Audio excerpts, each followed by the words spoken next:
Hi guys, అందరు ఎలా ఉన్నారు? బాగున్నారని అనుకుంటే నేను కూడా చాలా బాగున్నాను.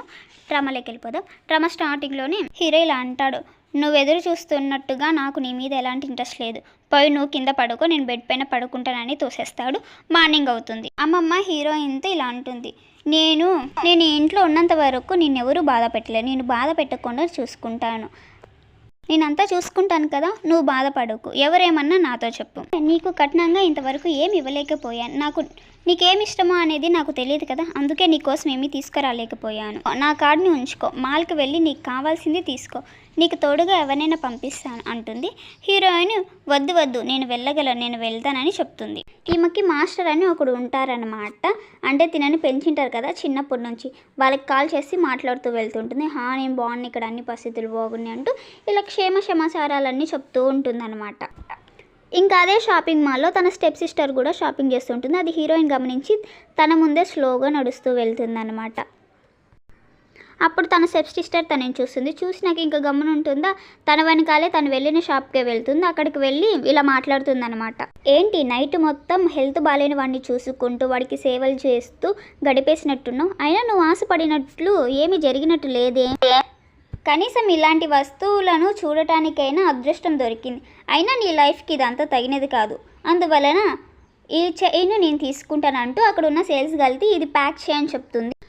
కానీ ఆ సేల్స్ గర్ల్ ఇలా అంటుంది, మేడం ఇది ఇంతకుముందే ఈ మేడం ఆర్డర్ చేసుకున్నారు, అలాగే తను చూస్తున్నారు, సో మేము మీకు ఇవ్వడం కుదరదు, వాళ్ళ పర్మిషన్ లేనిది అని అంటుంది. అప్పుడు ఆ స్టెప్ సిస్టర్ ఇలా అంటుంది అనమాట, ఏంటి నీకు అర్థం కావడం లేదా, అసలు దీని మహాన్ని చూసావా, దీని కాడ ఇంత డబ్బులు ఉంటాయని నువ్వు ఎలా అనుకుంటున్నావు అసలు నువ్వు, అయినా సరే ఇది ఇచ్చే డబ్బుల కన్నా నేను ఇస్తాను, డబుల్ ఇస్తాను లేకపోతే త్రిబుల్ ఇస్తాను, వెంటనే వెళ్ళి ప్యాక్ చేయని అరుస్తుంది అనమాట.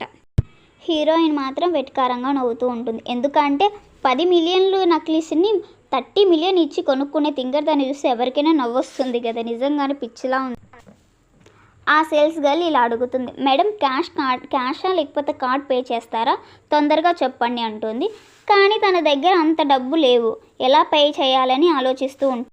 తన దగ్గర మనీ లేక దిక్కులు చూస్తుంటుంది, అయ్యో ఎలా పే చేయాలని ఆలోచిస్తూ ఉంటుంది. అప్పుడే మన హీరోయిన్ తన స్టెప్ సిస్టర్ మెడలో తన జేడ్ పెండెంట్ వేసుకొని ఉంటుంది. అది చూసి ఇది నాదని తీసుకోవడానికి ట్రై చేస్తుంది, కానీ హీరోయిన్ని తోసేస్తుంది అనమాట.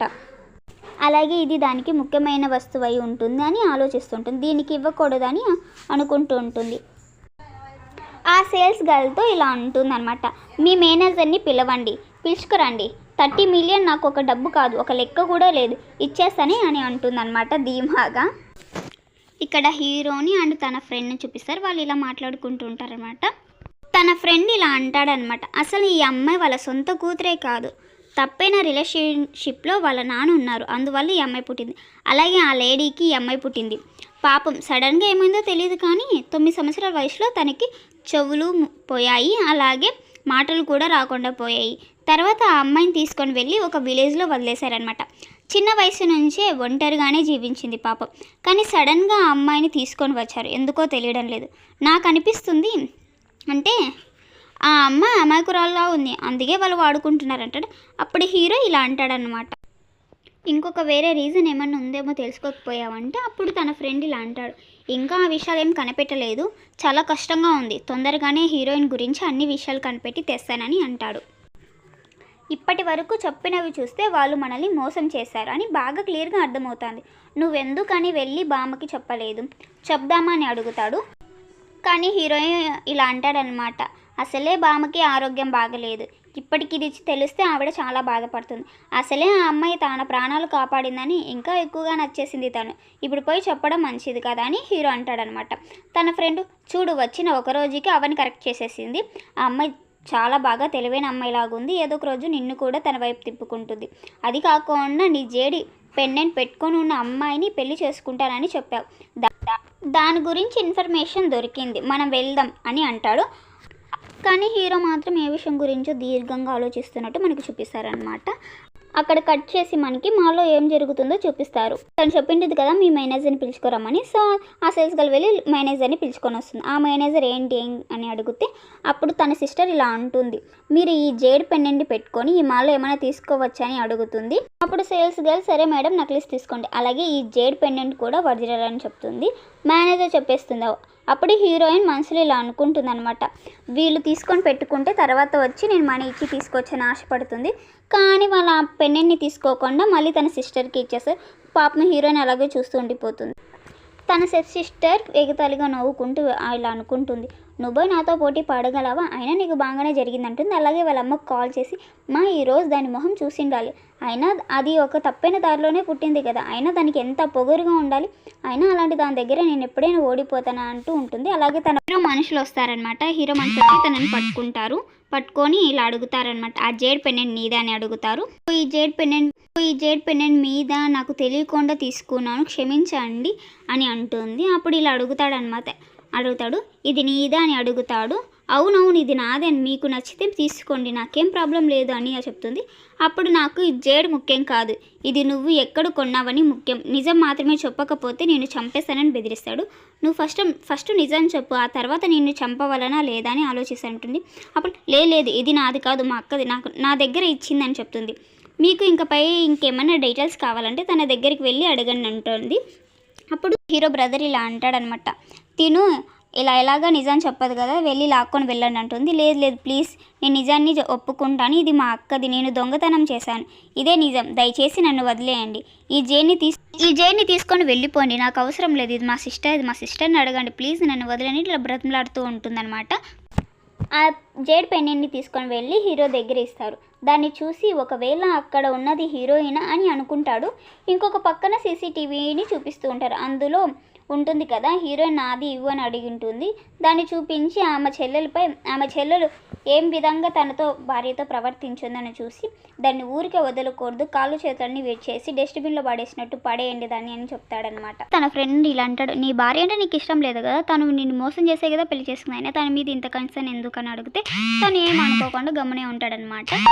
ఇప్పుడు ఇక్కడ బామ్మని చూపిస్తారు. అక్కడ ఉండే మేడ్ వచ్చి ఇలా చెప్తాడు, మీ మనముడు మీ మనవరాలు ఇంకా వాళ్ళ లైఫ్ని స్టార్ట్ చేయలేదు, విడివేడిగానే నిద్రపోతున్నారు అని చెప్తాడు. ఈ విషయంని క్లీన్ చేసే పని మనిషి వచ్చి నాతో చెప్పిందని అంటుంది. అప్పుడు బామ్మ, అయ్యయ్యో ఇలాంటి మెంటల్ వాడితో ఎలా వేయగాలి, ఏం చేయాలి, వీడు బిడ్డని కనకపోతే చచ్చాడే, మనమే ఏదో ఒకటి ఆలోచించి ప్లాన్ చేయాలంటూ మాట్లాడుతుంది అనమాట బామ్మ. అలాగే ఒక ప్లాన్ కూడా చేస్తుంది. అప్పుడే హీరోయిన్ అలసిపోయి వచ్చి ఇంటికి వచ్చి కుర్చీలో అలా పడుకుంటుంది. హీరో కూడా అక్కడే ఉంటాడనమాట. ఏమని ఇప్పుడు అంత అలసిపోయామని అడుగుతాడు. ఆమె లేచి కూర్చుంటుంది. అయ్యో వీడిక్కడే ఉన్నాడో చూసుకోలేదు అన్నట్టు అలా చూస్తూ ఉంటుందన్నమాట. అప్పుడు ఆ జైన్ని చూపిస్తాడు. వీడి దగ్గరికి ఎలా వచ్చిందని ఆలోచిస్తూ ఉంటుంది. ఇది నీకు కావాలా, కానీ నేను ఇవ్వను, ఇది ఎప్పటికైనా నాకే సొంతం, నాకు మాత్రమే సొంతం అంటూ ఉంటాడు. అప్పుడే అక్కడికి కరెక్ట్గా బామ్మ వస్తుంది. ఏంట్రా నా బంగారం ఆశ పడింది, ఇవ్వనంటున్నావు, నాకు ఇవ్వు అని అడుగుతుంది. హీరోయిన్ దగ్గర నీకు నచ్చింది కదమ్మా, ఇది మన కుటుంబ వంశపారంగా ఉపయోగించినది, నీకు నచ్చినట్లయితే ఈ బామ్మ నీకు ఇవ్వడానికి సిద్ధంగా ఉంది, నీ దగ్గరే పెట్టుకో బంగారం అని చెప్తుందన్నమాట. అప్పుడు హీరో ఇది నాది, ఇది దొంగతనం చేసిందని అరుస్తాడు. నోరు మూసుకుంటావా లేదా, లేకపోతే నీ పళ్ళు రాలుతాయి, ఎందుకురా ఆ అమ్మాయిని అలా అంటున్నావు, అమ్మ ఆశపడింది నేను ఇచ్చాను, నువ్వు మళ్ళీ రిటర్న్ అడగద్దు, అడిగినావని తెలిస్తే చంపేస్తాను అంటుంది. అప్పుడు హీరో మనసులో ఇలా అనుకుంటాడు, ఇది ఎవరిదో దొంగతనం చేసి ఉంటుంది, అలానే తప్పుగా అనుకుంటాడంట. అంటే తనే హీరోయిన్ కాపాడిన విషయం తనకి తెలియదు కదా, అందుకే హీరోయిన్ని తప్పుగా అనుకుంటాడు. కానీ హీరోయిన్ 10 సంవత్సరాల నుంచి అక్కడే ఉంది, అక్కడే జీవించిందని ఇంకా డీటెయిల్స్ ఇంకా దొరకలేదు కాబట్టి అది దొరికితే హీరోకి క్లారిటీ వస్తుంది తనల్ని కాపాడిందన్న విషయం. సో ఇదొక్క రీజన్ వల్లనే ఆమెను హీరో నమ్మకుండా ఉంటాడు. తర్వాత మనకి హీరోయిన్ చూపిస్తారు. తను స్నానం చేసుకొని తన హెయిర్ని తుడుచుకుంటూ అలా వస్తుంది బయటికి. అప్పుడు ఆమెను పట్టుకొని లాగి, ఇదంతా ఎందుకు చేస్తున్నావు, నన్ను బుట్టలోకి వేసుకోవడానికి కదా, కానీ నువ్వు ఏదో నీకు నచ్చినట్టుగా సీన్ చేస్తున్నావు, బామ్మకి నచ్చావని ఎక్కువ రోజులు ఇక్కడే ఉండలేవు, నువ్వు వెళ్ళే రోజు వస్తుంది, అప్పుడు నిన్నెవరూ కాపాడలేరు, సరే అని చెప్తాడు. అలాగే మేడ్ వచ్చి బామ్మకి ఎక్కువగా అనారోగ్యంగా ఉంది, రండి అని పిలుచుకొని వెళ్తాడు. అక్కడికి వెళ్ళి చూస్తే అది బామ్మ రూమ్ కాదన్నమాట. ఇది బామ్మ రూమ్ కాదు కదా, బామ్మ ఇక్కడేం చేస్తుంది అంటే మీ ఇద్దరి కోసం ఏదో తయారు చేస్తున్నారు, అక్కడి నుంచి రాలేకపోయారు, లోపలికి వెళ్ళి చూడండి అని లోపలికి పంపి తలుపులు మూసేస్తారు. అప్పుడు హీరో ఏం చేస్తున్నారు, ఎందుకు తలుపులు వేస్తున్నారంటే అప్పుడు అక్కడికి బామ్మ వచ్చి, నాకు తెలీదు, 1 సంవత్సరం లోపల నాకు మనముడో మనవరాలో కనివ్వండి, మిమ్మల్ని నమ్ముకొని ఉంటే అవ్వేలాగా లేదు, సో మేమే దీనికి నెక్స్ట్ స్టెప్ ఆలోచించాం, ఆ రూమ్లో అలా అన్నీ చెప్పేసి బామ్మ ఉంటుంది. అప్పుడు ఆ రూమ్లో అప్పుడు ఆ రూమ్లో ఒకలాంటి స్మెల్ వస్తుంది. ఏంటబ్బా అని హీరోయిన్ చూస్తే హీరోయిన్కి ఆ స్మెల్ బాగా తెలుస్తుంది అంట. అయ్యయ్యో ఏదేదో చేస్తుంది ఈ బామ్మ అనుకుంటుంది. అంటే ఆ అగరబత్తి ఏంటంటే మూడు రావడానికి అనమాట. అలాంటి అగరబత్తి వెలిగించి ఉంటుంది. హీరోయిన్ అది తెలుసుకొని అయ్యో ఏంటి బామ్మ ఇలా చేస్తున్నారు అన్నట్టు ఆలోచిస్తుంది. కానీ మన హీరోకి అదంతా తెలియదు కదా. సో తనకి తాను కంట్రోల్ చేసుకోలేక ఉంటాడనమాట. హీరోయిన్ దగ్గరకు వచ్చి కిస్ చేయడానికి ట్రై చేస్తూ తనతో కొంచెం అలా క్లోజ్గా ఉండడానికి ట్రై చేస్తూ ఉంటాడు. హీరోయిన్ తిడుతుంది, ఏంట్రా చేస్తున్నావు అన్నట్టు. అప్పుడు వాడు ఇలా అంటాడు, మా బామ్మ బయటే నిలబడుకొని ఉంది, కొంచెం సహకరించి ఎందుకే నన్ను చంపుతున్నావని హీరోని అలాగే హీరోయిన్కి కిస్ చేస్తాడనమాట. కానీ హీరోయిన్ వాడి లిప్స్ని కొరికేస్తుంది అనమాట. బామ్మ బయట నుంచి నవ్వుతూ సంతోషంగా ఉండండి అని అక్కడ నుంచి వెళ్ళిపోతుంది. హీరో తర్వాత రెస్ట్ రూమ్కి వెళ్ళాలని అక్కడ నుంచి లేచి వెళ్ళిపోతాడు. హీరోయిన్ ఎలాగైనా ఆ అగరబత్తి స్మెల్ నుంచి కాపాడుకోవాలని తను ఒక పాయింట్లో తన వల్ల కాకపోవడంతో ఒక సూట్ తీసుకొని తనని తాను గుచ్చుకుంటుంది. అప్పుడు కొంచెం నార్మల్ అవుతుంది అనమాట. కానీ హీరో వచ్చి చూస్తే అక్కడ హీరో హెల్త్ పడిపోతాడనమాట. అంటే తనకి కొంచెం హెల్త్ ప్రాబ్లమ్స్ ఉంటాయి కదా. సో అందుకు పడిపోతాడు. హీరోయిన్ వచ్చి అరే ఏమైందిరా వీడికి అన్నట్టు తన దగ్గరికి వెళ్ళి హే లే అన్నట్టు చూస్తుంటుంది. అలాగే తన టెంపరేచర్ని, తనకు కొంచెం డాక్టర్ కదా, తనకు తెలిసిన వైద్యం చూస్తూ నాడి పట్టుకొని చూస్తుంది. సో అప్పుడే హీరోయిన్కి అర్థమవుతుంది తినకి ఎవరో చిన్నప్పటి నుంచి స్లో పాయిజన్ ఇస్తున్నారు, అందువల్ల తిని ఇలా అయిపోయాడు. ఈ స్లో పాయిజన్ వల్ల తిన బోన్స్ మొత్తం ఎఫెక్ట్ అయి ఉన్నాయి అని తను తెలుసుకుంటుంది అనమాట. సో అందుకే హీరో ఎప్పుడు సీరియస్గా ఎవరిని నమ్ముకోకుండా ఉంటాడని హీరోయిన్కి అర్థమవుతుంది. సరే ఏమీ కాదు అని ఒక చిన్న ఇంజెక్షన్ ఇచ్చి పడుకోబెడుతుంది అనమాట. సరే నువ్వు పడుకో నేను వెళ్తానని వెళ్తుండగా ఉంటే హీరో తన చేయిని గట్టిగా పట్టుకుంటాడు. హీరో అలా అనుకుంటుంది అనమాట, చూడడానికి ఎంత క్యూట్గా అందంగా ఉన్నాడు, కానీ రాక్షసుల్లా బిహేవ్ చేస్తాడు మెలకులో ఉన్నప్పుడు అని అనుకుంటుంది. అలాగే అక్కడే నిద్రపోతుంది అనమాట. సో ఇంకా ఏం చేయలేక హీరోయిన్ తన దగ్గరే పడుకొని ఉంటుంది. మార్నింగ్ లేచి హీరో చూస్తాడనమాట. నేను అనుకున్నంత చెడ్డదైతే కాదు అన్నట్టు కొంచెం నవ్వుకుంటాడు. అలాగే నైట్ జరిగిన సీన్స్ అన్నీ కొంచెం గుర్తు తెచ్చుకుంటాడనమాట. ఆ సీన్స్ అన్ని గుర్తొచ్చి కొంచెం నవ్వుకుంటాడు. అయ్యో ఏంటి ఇలా చేశాను, అయినా బాగానే ఉందన్నట్టు నవ్వుకుంటాడు. అక్కడ నుంచి వెళ్ళిపోతాడనమాట. మళ్ళీ హీరోయిన్కి ఒక కాల్ వస్తుందన్నమాట. ఫోన్ చేస్తాడు తన ఫ్రెండ్. నీకు ఒక విషయం తెలుసా, మీ నాన్న మీ కుటుంబంలోని ఇప్పుడు 10th యానివర్సరీ, అందువల్ల వాళ్ళు హోటల్లో సెలబ్రేషన్ చేసుకుంటున్నారు. అదే కాకుండా మీ అమ్మ కష్టపడి సాధించిన కంపెనీ యొక్క ఆస్తిలో 50% షేర్స్ వాటా తన కూతురికి రాసిస్తాడంట. దీనికి నువ్వు ఎలాగైనా ఏదో ఒకటి చెప్పాలి, నువ్వు దీన్ని ఎలాగైనా వదలకూడదు అన్నట్టు తను మాట్లాడితే హీరోయిన్ 10 yearsగా నేను దీనికోసం ఎదురు చూశాను, ఇంకా మన పర్ఫార్మెన్స్ స్టార్ట్ చేయాలని చెబుతుంది. ఇక్కడ హీరో దగ్గర వాళ్ళ తమ్ముడిని వచ్చి ఇలా అంటాడు, హే మళ్ళీ నీకు పాయిజన్ ఇచ్చారంట కదా, ఎవరు ఇంత ఇలా చేస్తున్నారు తెలియట్లేదే, ఎంత ఈజీగా పాయిజన్ పెడుతున్నారు వెళ్ళిపోతున్నారు, ఖచ్చితంగా మనకు తెలిసిన వాళ్ళే ఇదంతా చేస్తున్నారని నాకు అనిపిస్తుంది, వాడు దొరికితే మాత్రం నా చేతుల్లో ఉంటుంది, వాడిని ఊరికే వదలకూడదని చెప్తాడు. కానీ హీరో ఏం మాట్లాడకుండా సైలెంట్గా ఉంటాడనమాట. అదంతా వింటున్నాడు. అప్పుడే తన తమ్ముడు ఇలా అంటాడు, ఏమైందిరా మా అన్న ముఖం ఈరోజు మెల్లమెల్లని వెలిగిపోతా ఉంది, అయినా ఎప్పుడు ఇలా ఉండదే, పాయిజన్ పెట్టిన 2 days వరకు ఒకలాగా అనీజీగానే ఉంటావు కదా, ఇప్పుడేం రా అంటే ఇప్పుడు భలే వెలిగిపోతుంది ముఖం అని మాట్లాడతా. ఏంటి మీ మాస్టర్ ఏదైనా కొత్తగా మెడిసిన్ కనిపెట్టించాడా ఏంటని అడుగుతాడు. అదంతా ఏం లేదురా, మీ వదినే మెడిసిన్ కనిపెట్టి ఇచ్చింది, అందువల్లనే బాగా అయిపోయాను అంటూ సిగ్గుపడుతూ చెప్తాడనమాట. అయ్యయ్యో నేను చూడలేకపోతున్నాను, నాలాగే సింగిల్గా ఉండేవారు మీ ఏమైపోవాలో, నచ్చలేదే రొమాన్స్ చేస్తూ తిరుగుతున్నావే, నచ్చలేదు అంటూనే తనతో రొమాన్స్ చేస్తూ తిరుగుతున్నావు కదరా అన్నట్టు, ఇది అన్యాయం కదరా అని అంటాడనమాట నవ్వుకుంటూ. అలాగే హీరోయిన్ ఉంటుంది కదా, వాళ్ళ ఫాదర్ కంపెనీ పార్టీ జరుగుతుంది, ఆ పార్టీ యొక్క ఇన్ఫర్మేషన్ అలాగే ఇన్విటేషన్ కార్డ్ ఇస్తాడు. సరే అని హీరో సరే నేను బయలుదేరుతానని అక్కడ నుంచి వెళ్ళిపోతాడు. అప్పుడే హీరోకి ఎవరు పాయిజన్ పెట్టారనే విషయాన్ని మనకి చూపిస్తారు. ఇంకెవరో కాదబ్బా ఆ అంకులే, ఎందుకు అందరు రిలేటివ్స్ ఇలాగే ఉంటారేమో కదా, సర్లే మనకు ఎందుకు, వాడికి పాయిజన్ ఇచ్చాను కానీ ఎలా బాగా అయిపోయాడో తెలియట్లేదు అని అక్కడ చెప్తాడు. నేను చాలా సంవత్సరాల నుంచి పాయిజన్ ఇస్తాను, ఆ పాయిజన్ తీయడం అంత ఈజీ అయితే అస్సలు కాదు, ఒకవేళ వాడికి వచ్చిన పిల్లం వచ్చింది కదా, సో ఆ పిల్ల పనే ఉంటుందా, అది ఎవరో అనే నిజాల్ని కనుక్కోండి అని చెప్తాడు. ఇప్పుడు హీరోయిన్ ఫ్రెండ్ని చూపిస్తారన్నమాట. హీరోయిన్కి తనే హెల్ప్ చేస్తూ ఉంటాడు. వాడు అడుగుతాడు, ఈ పరిస్థితితో ఇలాంటి డ్రెస్ వేసుకొని వెళ్తున్నావే, మేకప్ కూడా ఇంత భయంకరంగా ఉంది, నీకు మంచిగానే అనిపిస్తుందని అడుగుతాడు. రే, అక్కడ జరుగుతున్నది పార్టీ. ఆ పార్టీ ఏమైనా నా కోసం నన్ను ఇంట్రొడ్యూస్ చేయడానికి జరుగుతుందో? ఆ పార్టీ చెడగొట్టడానికే కదా పోతున్నా. అలాంటప్పుడు ఈ మాత్రమైనా ఉండాలి. నేను ఇలా వెళ్తేనే కదా నా మీద జాలి కలుగుతుంది, అందరికీ నా కోసం మాట్లాడతారు, కరెక్ట్గానే ఉంటుందని బయలుదేరుతుంది అనమాట. ఒక పక్కన ఇప్పుడు ఇటు సైడు వీళ్ళని చూపిస్తూ ఉంటారనమాట. అంటే వాళ్ళ స్టెప్ మదర్, అలాగే వాళ్ళ ఫాదర్, వాళ్ళ స్టెప్ సిస్టర్ని చూపిస్తూ ఉంటారు. వాళ్ళ చుట్టూ అందరు మీడియా వాళ్ళంతా చేరి ఉంటారు. ఆ రిపోర్టర్స్ అంతా వాళ్ళు అరేంజ్ చేసిన మనుషులే ఉంటారు. సో అన్ని కరెక్ట్గా ఆన్సర్స్ అని అడుగుతూ ఉంటారు. వాళ్ళు చెప్పినట్టువే నిన్ను అవమానించే ప్రశ్నలు కూడా అడుగుతారు. సో నువ్వు కొంచెం మాట్లాడు అన్నట్టు వాళ్ళ డాడీ చెప్తాడు. మిగతా అందరూ ఇలా అనుకుంటారు, ఈ అమ్మాయి అంతలా పెరిగిపోయింది, ఎంత పెద్ద అమ్మాయి ఎదిగింది, ఈ మన పిల్లల్ని కూడా వీళ్ళ దగ్గర ఉంచాలి, ఒక మంచి తండ్రి అంటే ఇలా ఉండాలని ఓతేగా పొగుడుతుంటారు. నిజస్వరూపం అంతా తెలియకుండా పిచ్చోళ్ళు నిజంగా జనాలు. తర్వాత ఇక్కడ పార్టీ స్టార్ట్ అవుతుందన్నమాట. ఈరోజు మా కంపెనీ ఒక 10th యానివర్సరీ. సో ఒక గుడ్ న్యూస్ మీ అందరితో కలిసి షేర్ చేసుకోవాలనుకుంటున్నా. ఆ గుడ్ న్యూస్ ఏంటో కాదు, నా కూతురు ఉంది కదా, సో తనకి నా కంపెనీలో 50% షేర్స్ రాసి ఇవ్వాలని అనుకుంటాను. ఇంకా ఈమె యొక్క మొత్తం ఈ కుటుంబము అంత ఫ్యామిలీ అంతా ఇలా ఉన్న మొత్తం తినే నా కూతురే చూసుకుంటుంది, ఇంకా నేను రెస్ట్ తీసుకుంటాను అన్నట్టు మాట్లాడుతూ ఉంటాడు పెద్ద.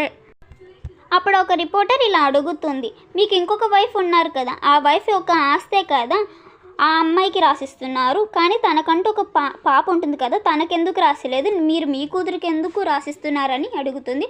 అంటే ఏంటి ఇది ఇలా అడుగుతున్నట్టు వాళ్ళ డాడీ ఫేస్ చూడండి ఎలా ఎక్స్ప్రెషన్స్ పెట్టి. అప్పుడు వాళ్ళ ఫాదర్ ఇలా చూస్తూ ఉంటాడు వాళ్ళ పిన్నిని, ఇదంతా నీ వల్లే కదా, నీ రిపోర్టర్సే కదా, వీళ్ళెంది ఇలా అడుగుతున్నారంటే అక్కడున్న వాళ్ళంతా ఇలా మాట్లాడుకున్నారు, రే సిగ్గు లేదా, నీ గురించి ఎంత గొప్పగా చెప్తున్నాము, వీడికి ఇంకొక ఫ్యామిలీ వేరే ఉంది, ఆ అమ్మాయిని ఇంతవరకు ఎవరు చూడలేదని చెప్తారు. అలాగే రిపోర్టర్స్ కూడా వదలరు. మేము విన్నదంతా ఏంటంటే మీకు ఇంతకు ముందే ఒక వైఫ్ ఉంది, అలాగే ఆమె కష్టపడి సంపాదించిందే కదా ఈ కంపెనీ మొత్తం, ఈ కంపెనీ అంతా తన సొంత కూతురైనా తనకి రాసియాలి, కానీ షేర్స్ ఆమె సొంత కూతురికి రాసివ్వకుండా మీరు మీ కూతురికి రాసిస్తారా? అంటే ఏంటి, ఆ అమ్మాయి ఎక్కడ ఉంది ఫస్ట్ చూపించండి అని అడుగుతారు. వాళ్ళ నాన్న ఏం చెప్పాలో అర్థం కాలేదు. సో అయ్యయ్యో నాకు తెలీదా, నా కుటుంబంలో గొడవలు సృష్టించేది అని భయపడుతూ ఉంటాడనమాట. వాళ్ళ చెల్లి వాళ్ళ అమ్మ దగ్గరికి వెళ్ళి, అమ్మ అది ఎవరికి తెలియదు అంటే 9 సంవత్సరాలు దానిని పంపించేశాం, అదే కాకుండా అది పెళ్లి చేసుకొని సంతోషంగా ఉంది కదా, మీరే ఎలాగైనా సమాధానం చెప్పాలని చెప్తుంది.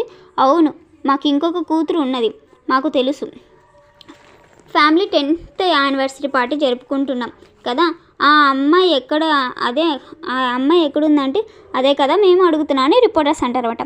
నాకేం చెప్పాలో అర్థం కాలేదు, మా కుటుంబంలో అందరూ హ్యాపీగా ఉంటారు, అందరి సంతోషాన్ని పోగొడుతున్నందుకు క్షమించండి. ఆ అమ్మాయి 9 సంవత్సరాల వయసులో కాలు జారి కింద పడి చనిపోయింది. ఆ నిజాన్ని బయట చెప్పుకోకుండా మాలోనే మేము దాచుకున్నాం. మా అమ్మాయి ఎంత పాపం కదా అంటూ అనంగలాగా ఏడుస్తూ ఉంటుంది. హో, అయితే మీ కూతురు చచ్చిపోయిందా, అయితే ఈ అమ్మాయి అని మన హీరోయిన్ని చూపిస్తారు. హీరోయిన్ అమాయకురాల్లాగా వచ్చి అక్కడి నుంచి ఉంటుంది. అది చూసి వీళ్ళంతా షాక్ అవుతారన్నమాట. అప్పుడు ఒకడు వచ్చి, మేడం మీరు చెప్పినట్టుగానే మీరు ఆర్డర్ చేసినట్టుగానే నేను ఆ అమ్మాయిని తీసుకొని వచ్చి ఇక్కడ నించోబెట్టానని చెప్తాడు. ఆముండి, రే నేను ఎప్పుడురా చెప్పాను దీన్ని తీసుకొని వే అంటుంది అనమాట. వీణ ఏదో పేరు అనమాట సంథింగ్. దాన్ని ఎందుకు పిలుచుకొని వచ్చావని అరుస్తుంది. ఆ రిపోర్టర్స్ ఇప్పుడే కదా చచ్చిపోయింది అన్నారు, ఇప్పుడు తన పేరు పెట్టి పిలుస్తున్నారు, దీనికి ఏం అర్థమని రిపోర్టర్స్ అందరూ చుట్టుముట్టి, ఇంతసేపు చెప్పిందంతా అబద్ధమా, అమ్మాయిని టార్చర్ పెట్టారు అని అడుగుతారు. మీ నాన్న ఇదంతా ఏం లేదు, చిన్న వయసు నుంచే ఆ అమ్మాయికి చెవులు వినపడు, మాటలు రావు, సో కొన్ని ఆరోగ్య సమస్యల వల్ల తనని ఒక గ్రామంలో ఉంచి ట్రీట్మెంట్ ఇస్తున్నామంటాడు.